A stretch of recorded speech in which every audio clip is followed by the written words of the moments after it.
picture this scenario because, well, it plays out every single night in hospitals everywhere. It's 2.0 a.m. cardiac ICU. There's a nurse, let's call her Sarah, a real veteran. She spots a potential medication error, a critical one, and stops it. Saves a life, potentially, just brilliant work. But it's 2 a.m., right? The clinical lead won't even hear about it until the morning shift comes in, and by then, things are chaotic, the moment's just lost. Fast forward 3 weeks, Sarah's gone, took another job. Why? Her words were something like, I just didn't feel valued, or even seen for the extraordinary work. Okay, let's unpack this a bit.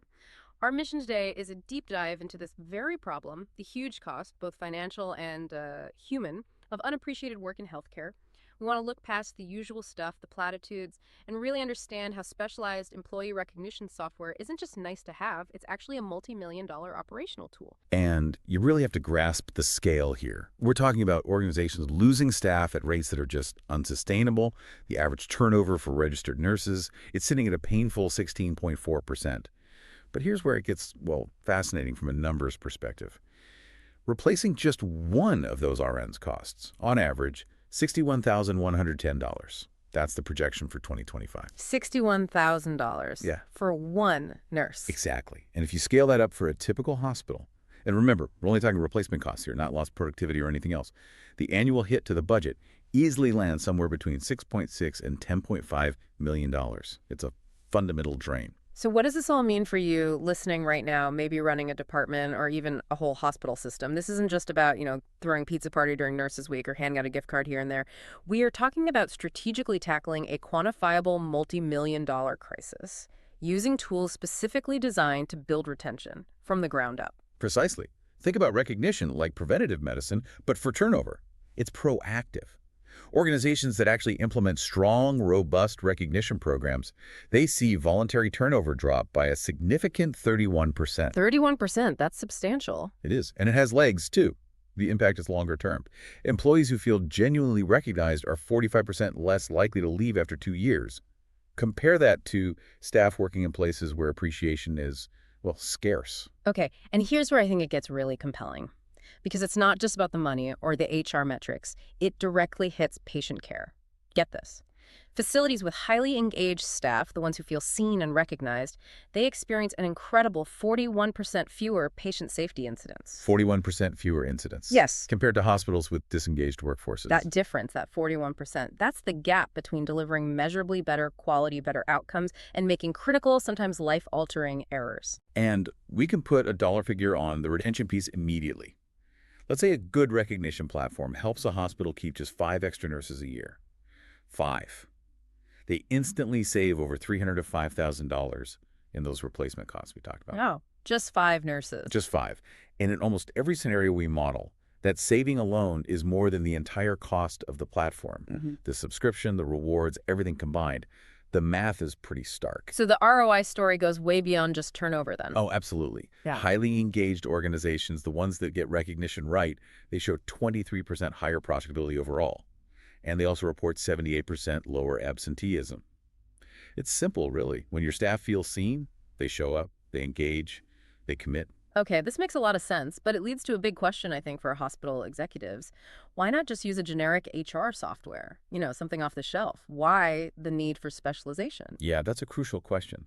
And the answer really lies in the day-to-day operational reality of hospitals, the workflows, the environment.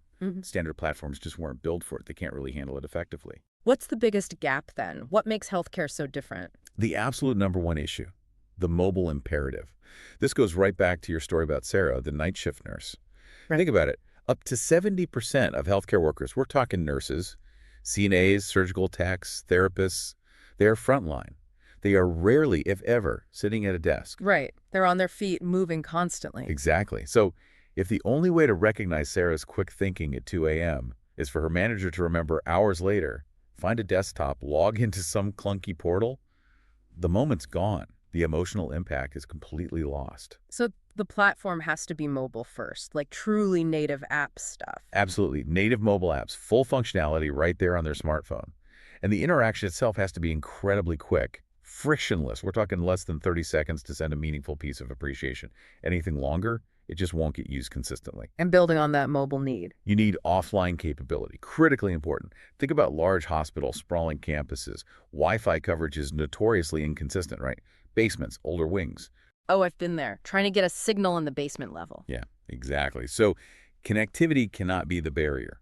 If a manager sees something great, but their phone says no connection, that recognition attempt just vanishes. Yeah. It reinforces that feeling of being unseen. It has to work offline and sync later. That offline piece feels deceptively critical. It's one of those small things that makes a huge difference in usability. It really is. Then you layer on security and compliance.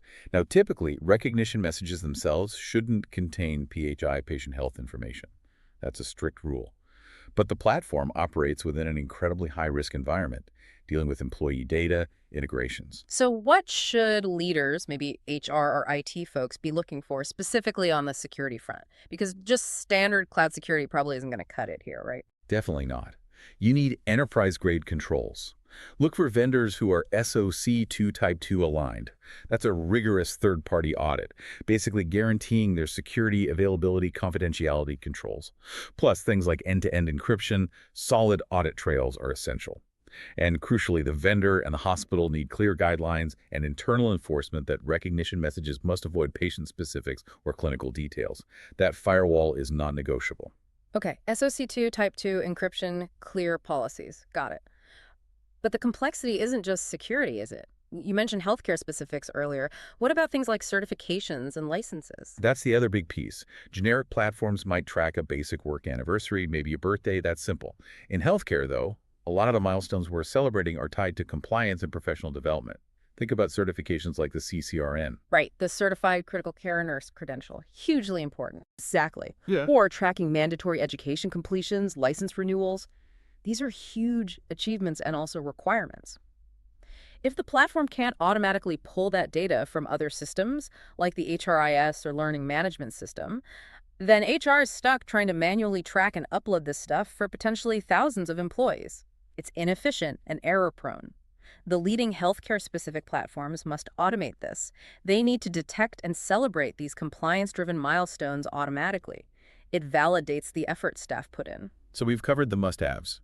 Mobile access, offline mode, serious security like SOC2, and that specialized tracking for things like CCRN or license renewals.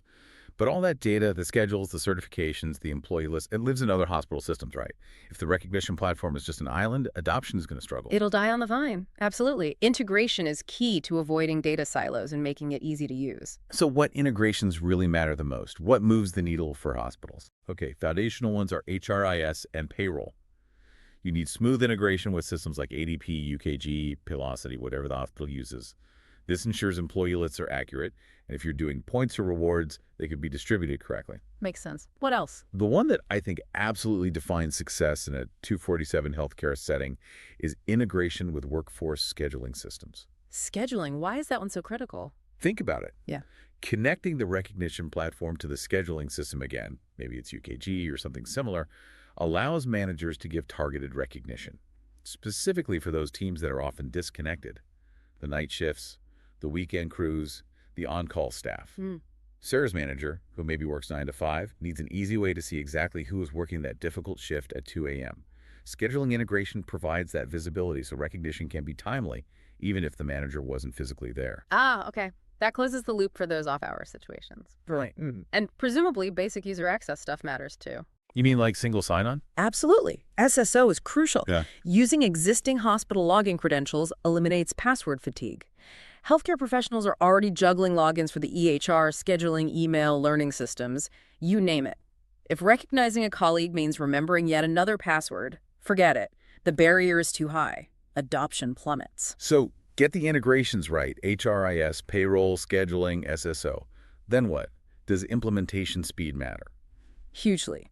Once you've picked the right tool, speed to value is critical. We often hear about more generic or older platforms quoting maybe 8 to 12 weeks for deployment. 8 to 12 weeks, that sounds like an eternity when you're bleeding staff and money. It is. And that kind of timeline creates massive change fatigue before the program is even live. People get tired of the meetings, the delays. Is that just change fatigue, though? Or is there something fundamentally different about how these specialized healthcare platforms are built that lets them deploy faster? I think it's both, really. the architecture and the focus. The leading platforms specifically designed for healthcare know of hospitals can't sustain that level of disruption. They often use pre-built connectors, healthcare-specific templates, so they can typically deploy much faster. We're talking maybe 2 to 4 weeks. 2 to 4 weeks versus 2 to 3 months. That's a big difference. It's a huge difference. Accelerating that deployment gets the ROI clock started sooner. It gets that retention engine firing much more quickly, which is the whole point. And for anyone listening who's trying to make the case for this internally, that speed isn't just a nice to have, it's essential in a 24/7, 365 environment. Every extra hour spent on complex implementation pulls resources, pulls staff focus away from patient care. Minimizing that disruption is key. Exactly. And that leads us to the final piece, measurement. Because recognition without measurement, it risks being seen as just a feel-good activity, flush. To get buy-in, especially from finance, organizations must track specific key performance indicators, KPIs, to prove the value, to show it's actually moving the needle on the balance sheet. Okay, so if you're implementing this, what are those absolute must-have metrics? What do you need to track to prove it's working? I'd focus on 4 key areas. First, adoption. Pretty basic, but crucial. Yeah. What percentage of your employees are actually using the platform? Are they sending and receiving recognition? You should probably target something like maybe 2 to 3 recognition messages sent per employee per month to really start shifting the culture. Okay, adoption rate. What's second? Manager participation. It's not enough for staff to use it. Leaders need to lead by example. Track which managers, which nursing directors, clinical leads are actively recognizing their teams. And just as importantly, identify who isn't so you can provide coaching or support. Good one. Third. Retention. This is the big one, right?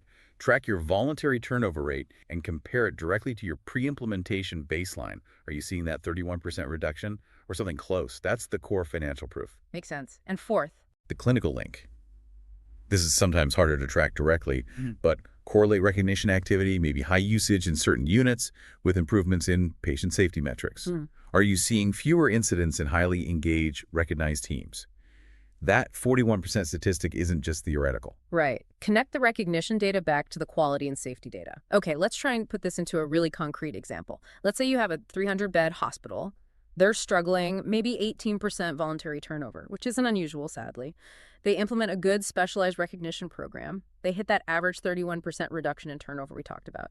So their rate drops from 18% down to, what, about 14.4%? About 14.4%. What does that translate to financially, just that drop? The result, based on that $61,110 replacement cost per RN, is roughly $900,000 in annual savings, just from avoided hiring, onboarding, training costs. And that's after you account for the software subscription costs and any budget for rewards or points.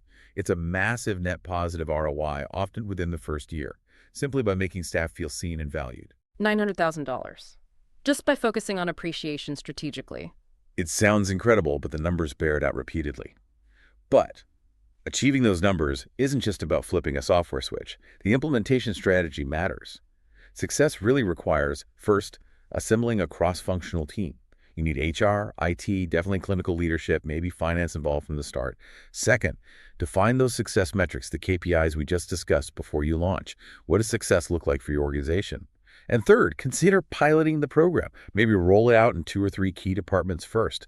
Validate it works in your environment, build some success stories, generate momentum, then go hospital-wide. That makes sense. Pilot, prove, then scale.